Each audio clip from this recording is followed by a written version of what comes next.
So, ito yung typical na room dito sa sa school namin, New Mexico. So, makikita nyo rito. Yan, fully furnished na yan every time na mag-i-start yung school year. Nire-repaint lahat ng mga wall. Then, we have this big screen to use for the benefits of the students as well. And then, facility-wise, so itong laptop na to ay provided ng school. And we're using TI-84 calculators. Yan, kung nakikita nyo, kulang pa ako ng dalawa. But still not enough because I think I'm going to have more than 30 students this school year.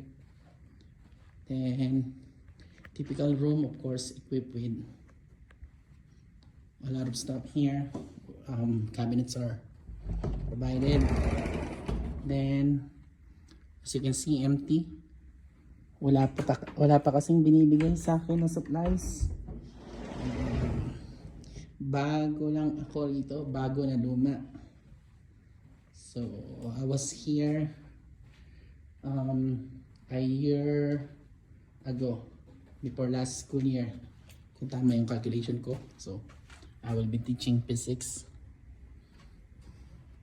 Then may board sa harap, may board sa likod. Then, ano pa ba? So, we have big cabinets here. Dito namin ilalagay yung mga supplies na mga kailangan ng estudyante. And then, so dito, plano ko ilagay yung mga personal supplies ko. Yan, so nakita nyo, naglalaro lang ako. Wala akong magawa kasi may drive-thru registration kami sa labas. Tapos na ako. Then, hindi pa ako tapos mag-design. Ang klase namin ay mag-i-start next week. So, ayan.